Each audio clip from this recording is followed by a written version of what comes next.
Yo, what's up with you guys today? Just a real quick video. I just wanted to talk about NBA tonight, opening night for the NBA season. You guys, it feels like it was just June yesterday. It feels like the finals just ended. It feels like the Celtics just got their freaking trophy, and it's already time to start back. That's the lovable part about the NBA. There's barely any off season. If you add in like the Olympics and Summer League and all the preseason stuff, you're really talking about 2 months off. You're really talking about 2 months of off-season time where you have to go without pro basketball. It's one of the greatest sports out there. And tonight you have a rematch. You have a Eastern Conference Finals rematch between the Celtics and the Knicks. This is interesting, guys. A lot of people are doubting. I'm hearing a lot of doubt for the Celtics repeating as champions. Now, let me say this. It ain't easy to repeat as a champion in the NBA or NFL, but definitely the NBA just because of the length of the series, the treacherous journey through the playoffs, the postseason being almost a season within itself, presents a lot of problems for teams that won a championship. Most of the time, when teams win a championship, you have players that want to go off and get bigger contracts. You have coaches that go get head coach jobs. There's usually some kind of break off or break up with a championship team, especially a team that's been, I don't know, climbing the mountain for a long time like the Celtics. So you want to see Joe Mazzulla come out this season and show that he has the stuff. Obviously, last year it was his, I think, second attempt at head coach at winning the championship. But look at the squad you have, bro. Jason Tatum, Jaylen Brown. You have the highest payroll in the NBA between those two guys, making damn near $1 billion. Between those two guys making $1 billion, you just expect them to be at the top of the food chain when it comes to the Eastern Conference. Now, the Knicks are an interesting team this year. They did lose Dante Three Vincenzo. I don't really understand why they didn't pay that man, but I guess they decided to go with a more well-rounded player. I think Three Vincenzo was everything they needed.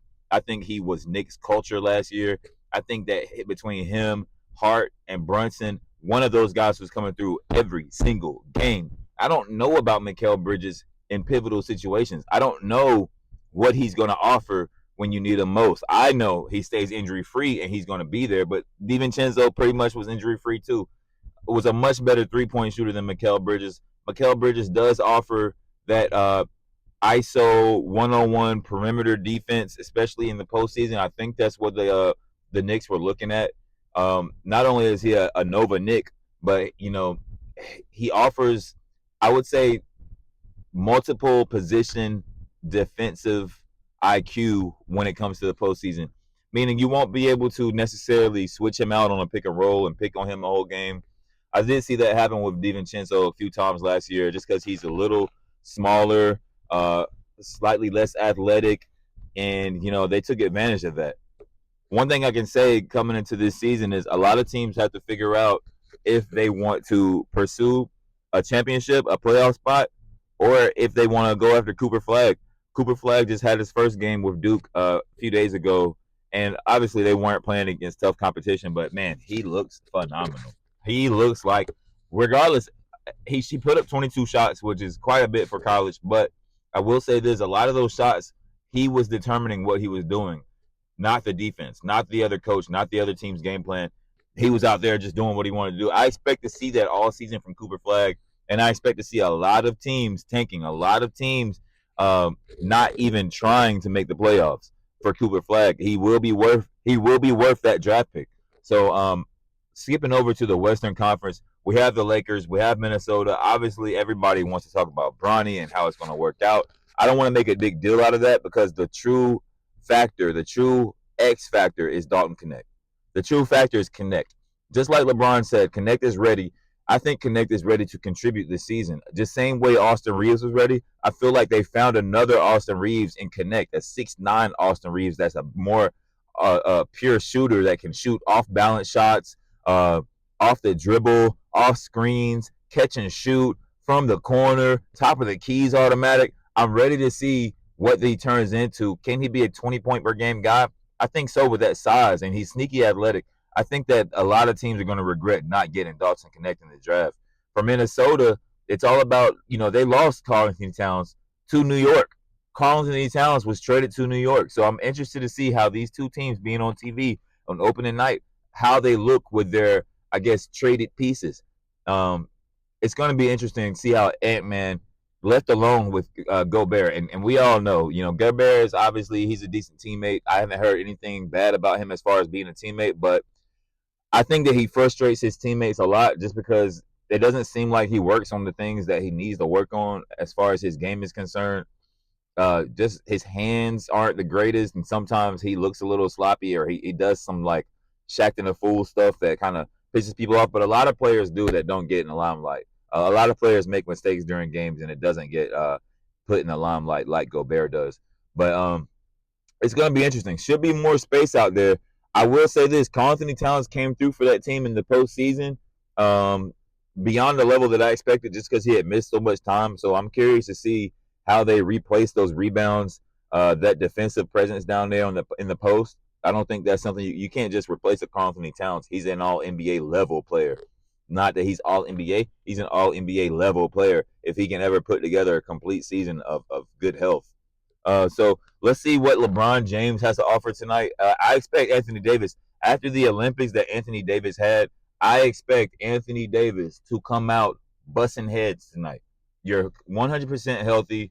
You had a great offseason. You're a gold medalist. You went through more trials and tribulations on the court with LeBron, with Steph Curry, with KD, with other great players. I feel like the time is now for AD. I feel like this should be an MVP season, even Defensive Player of the Year season. There's no reason he should not pursue this. Being in his 30s now, the mystique of his potential is out the window. We know what he is, and what he can be on the court. We've seen it in action, and we've seen it at the highest moment, with the highest stakes. We've seen it with everything on the line. Now we want to see a full 82 game season of Anthony Davis being dominant. Anthony Davis, 30 and 15 should be a write-off. It should be a write-off. Anthony Davis having 15 points each half, having 10 rebounds each half. Yo, that should be easy. Can he bring it every night is the question. I want to see that New Orleans Pelicans Anthony Davis that was fighting for his first major contract. I want to see that one, the 42 and 15 guy. That's what LeBron needs. I'm not going to spend a lot of time on Bronny because I think that's a kind of like I don't want to say a running distraction, but it can become one. And I don't think that his value to the team brings enough credence to really keep bringing him up. Let him grow and develop, even if it's a two-way thing. But the fact that he got signed for an actual contract, an actual multi-year contract, I don't think he's going to be in the G League. I think that'll be if he totally looks ugly a few weeks into the season, maybe a month into the season, they might dip him down there for a little while. But I don't think they want him to get lost in the G League. I don't think LeBron's going to let that happen, even though that would be the best for his development so he could get some burn. For Bronny, it's about knowing where to be and being polished. It's about polishing that game, and that's something you get from time playing in college. And he didn't have enough time playing in college because you had to make this legacy move with him playing with LeBron. And I think that's a good thing for the NBA. Obviously, I grew up with Ken Griffey Jr. He got to be on the field with Ken Griffey, but it wasn't the same. Ken Griffey wasn't wasn't iconic as LeBron James is. And you want to see how this plays out. I want to see Karl Anthony Towns on the Knicks. I want to see him hooping tonight. I want to see him with a chip on his shoulder. You already know how Jalen Brunson is coming. I actually expect the Knicks to win this game. And that's crazy, but when you win a championship, you do have a little hangover. You do have to crank it up the next season. Usually, we'll see how Joe Mazzulla, if he's that guy, if he has the Celtics ready to defend their honor, starting tonight. I expect both these teams to play hard. I expect both the West Coast teams to play hard. I have the Lakers in a close game tonight. I actually don't know how that Lakers game is going to go. It really just depends on how those guys look, how the supporting cast looks. I think the Timberwolves pull it off just because they've been doing this for a while with that same nucleus. I think that matters when it comes to regular season games, is that chemistry and continuity. So let's tune in, man. The NBA is back, baby. We love it. It's the special time of year. We've got the World Series. We've got crunch time in the NFL regular season. We've got hockey starting up for the people who like hockey. And we've got the NBA, man. We've got college football. What more could you ask for? College basketball starting up. These are the glory days, guys. Lock in. Pro Sports Podcast. We'll be back.